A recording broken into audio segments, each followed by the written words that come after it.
Bien, ahora vamos a tocar el tema de bobinas y el llamado coeficiente de autoinducción. Una bobina es un tipo de componente electrónico pasivo. Como tal, no es capaz de generar ni modificar la señal, en la señal eléctrica. Sin embargo, tiene muchos usos, múltiples usos, siendo utilizada en circuitos de electrónica como radios o equipos de audio, hasta transformadores y motores de diversos tipos. La principal característica es la propiedad de que almacenan energía en forma de campo electromagnético. Así como el capacitor almacena en forma de campo electrostático, la bobina lo almacena en forma de campo electromagnético, gracias al fenómeno de la autoinducción. De ese fenómeno, bueno, vamos a hablar un poquito más abajo.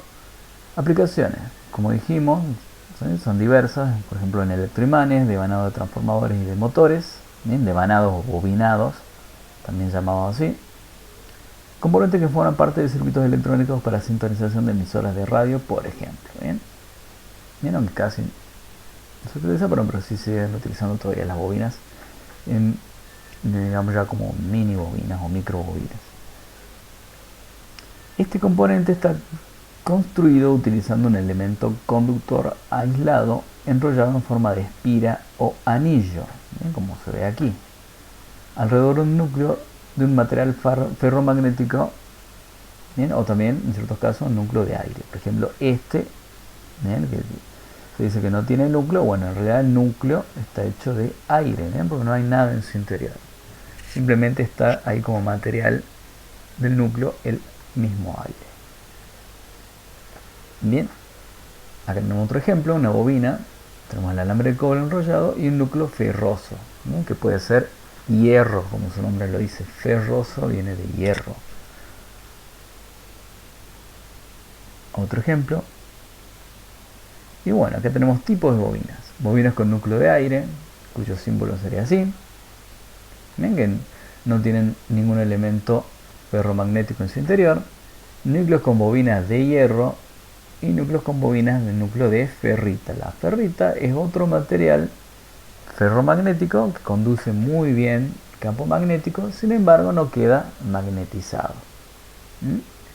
Vamos a hacer un ejemplo, una muestra, digamos, mejor dicho, de lo que es la ferrita y su diferencia con un núcleo de hierro.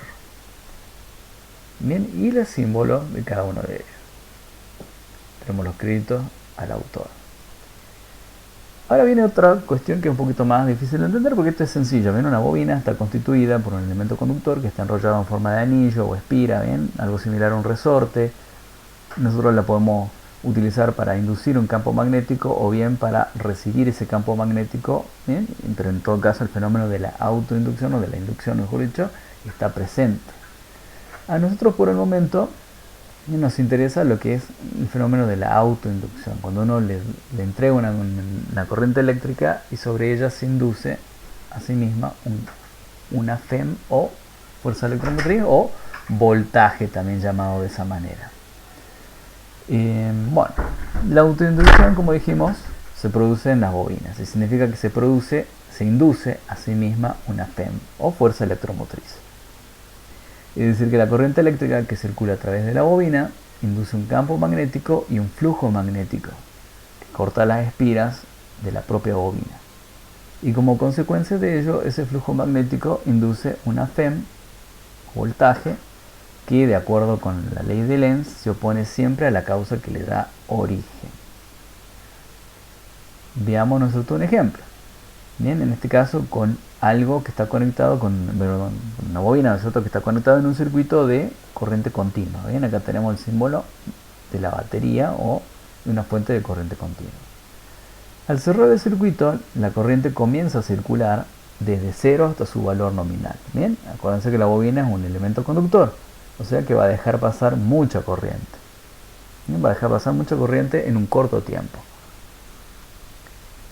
Bien, alcanza su valor nominal en un tiempo muy corto. Esa variación, bien, porque la corriente tiene que ir desde cero hasta el valor máximo en un corto tiempo, bien, pero no es instantánea, o sea, es una pequeña variación, pero muy rápida, una variación rápida.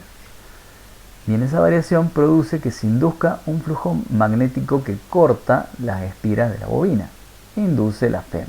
Bien, o sea que esa corriente eléctrica que va de 0 hasta el valor máximo crea un flujo magnético que, ¿no es cierto?, también va desde el valor máximo, perdón, desde el valor mínimo de 0 hasta el valor máximo.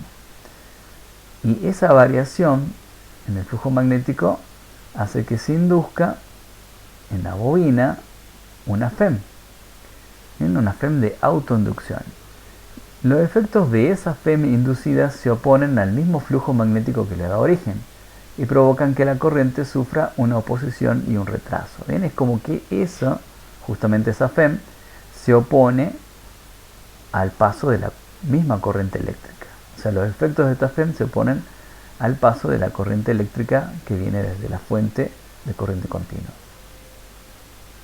Dicho de otro modo, los efectos de la tensión de autoinducción se restan con los efectos de la tensión de la batería. O sea que por ese pequeño instante que existe esa FEM de autoinducción, se resta a los efectos que produce los efectos de la tensión de la propia fuente que está alimentando a la bobina. Bien, o sea que esta FEM se restaría con esta otra. Bien, fíjense que inclusive las flechitas están en oposición. Esta tiene que ir para acá y esta va en el sentido opuesto. ¿Bien? Se restan esas FEM o voltajes. El fenómeno es momentáneo, ¿bien?, ya que hablamos de tensión y corriente continua. Una vez que la intensidad se estabilizó, o sea que alcanzó el valor máximo, la FEM esa en oposición desaparece y solo queda el flujo magnético constante que será aprovechado para un electroimán, por ejemplo. O sea que esto es momentáneo. Cuando yo acciono el circuito es cuando ocurre todo ese fenómeno de la autoinducción, pero una vez que la corriente se estabilizó, ya ese fenómeno desaparece y queda solamente el campo magnético que va a ser aprovechado para un electroimán, por ejemplo. O sea que el problema está, al menos para lo que es la corriente continua, está cuando uno abre y cierra el circuito. Ahí es cuando se produce ese fenómeno de la autoinducción. Cuando el circuito se abre, el flujo magnético tiende a desaparecer y esa variación rápida vuelve a producir que se induzca una FEM. O sea, cuando yo abro el circuito, ¿qué es lo que pasa? Esta bobina, bien, no se descarga, ese campo magnético no desaparece de manera instantánea, sino que se va reduciendo de a poco. Esa variación del campo magnético produce de nuevo una inducción, ¿bien?, una FEM autoinducida ahí. Y esos efectos ahora tienden a evitar que la tensión y la corriente eléctrica de la fuente desaparezcan. Es decir, que ahora los efectos de la FEM de autoinducción se suman a la tensión de la fuente. Fíjense que antes, cuando yo conectaba, ¿qué pasaba? Esa FEM tendía a oponerse a los efectos de la fuente. Cuando yo desconecto la fuente, tienden a sumarse a los efectos de la fuente de corriente continua. Bien, yo lo desconecto y esto, bien, se suma a los efectos de la fuente de corriente continua que estaba alimentándola. Bien, ahora lo vamos a entender un poquito mejor. Otra forma de pensar toda esta situación es que justamente que la bobina almacena energía en forma de campo electromagnético. Entonces podemos decir que al conectar la bobina a una fuente de corriente continua, esta se carga, bien, como veíamos acá, se carga, comienza a cargarse, bien, y una vez que ya la corriente es máxima, bien, se cargó. Pero al desconectarla, esta se descarga y estaría devolviendo toda esa energía almacenada a la fuente. ¿Vieron? Cuando yo lo conecto, se carga, bien, se produce ese fenómeno de la autoinducción. Al principio se opone a la fuente, pero una vez que alcanzó el valor máximo de la corriente, esto quedó cargado.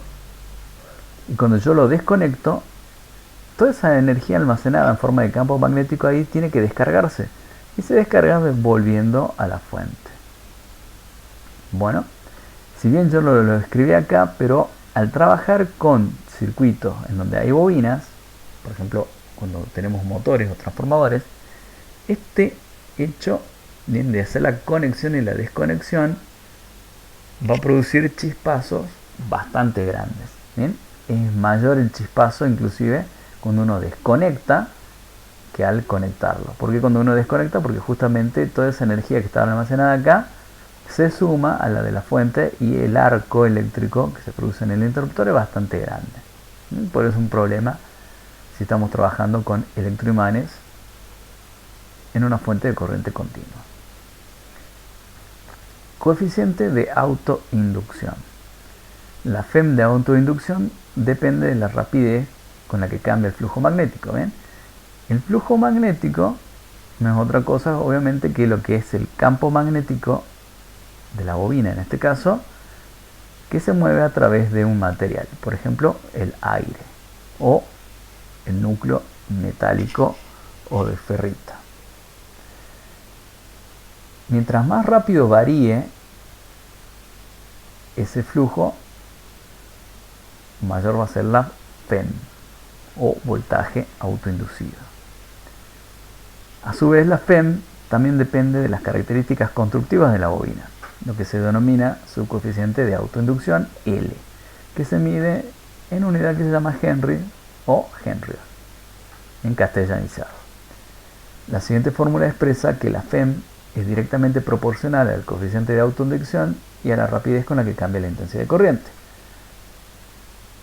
O sea, acá que tenemos nosotros que la FEM es igual a ese valor de L multiplicado por lo rápido que cambia la corriente eléctrica a medida que pasa el tiempo. Mientras más rápida sea la variación de la corriente eléctrica y más grande sea el valor de la autoinducción de la bobina, más grande va a ser la FEM. Por otro lado, fíjense acá, tenemos de nuevo otra fórmula más en donde ahora calculamos ese coeficiente. Bien, que se deduce de las anteriores. Por último, podemos decir que el coeficiente de autoinducción dependerá directamente del número de espiras de la bobina y de la relación o cociente entre el flujo magnético generado en esa bobina y la intensidad de corriente que ha sido necesaria aplicarle. O sea que si nosotros conocemos el valor del flujo y el valor de la corriente eléctrica que produce ese flujo magnético, además de conocer el número de espiras que tiene la bobina, podemos calcular este coeficiente de autoinducción. Bien. Y ese coeficiente de autoinducción es utilizado para otros cálculos mucho más avanzados. Bien, ya esto nomás parece bastante avanzado, pero es dentro de todo sencillo, porque es el principio básico con el que funcionan los transformadores. Así que, si bien es algo que no lo vamos a tratar, al menos por este momento, es importante conocer de dónde sale todo esto que la bobina almacena energía en forma de campo magnético, en forma de campo electromagnético. A su vez, también una bobina puede recibir, ¿no es cierto?, la inducción proveniente de otras fuentes, ¿no es cierto? Bien, puede ser una bobina que esté sin estar conectada a una red o una fuente de energía, puede ser alterna o continua, y recibir de otras fuentes ese campo magnético variable que produzca la inducción sobre ella. Bien, por ejemplo, un buscapolo sin contacto funciona bajo ese principio. Nosotros acercamos el buscapolo a una fuente, a un cable, ¿no es cierto?, por el cual circula corriente eléctrica alterna, y vemos que esa corriente eléctrica que circula a través del cable, bien, induce sobre la bobinita que tiene ahí el buscapolo un pequeño voltaje, y ese pequeño voltaje sirve para accionar todo el circuito que enciende la luz del buscapolo. Y vamos a ver ese principio un poquito más adelante. Incluso hay un video en el canal de YouTube, pero con cierto faltaban cosas por explicar que me interesaba justamente darlas ahora. Así que bueno, eso sería todo por ahora con respecto a lo que son bobinas. Bien, hay cosas que son un poquito avanzadas, pero que está bueno conocerlas, y sobre todo para aquellos que son de los cursos más avanzados, que también deberían ver esto, obviamente. Así que bueno, ha sido en general para varios cursos de estos dos videos que han sido orientados a lo que son capacitores y lo que son bobinas. Bueno, hasta luego.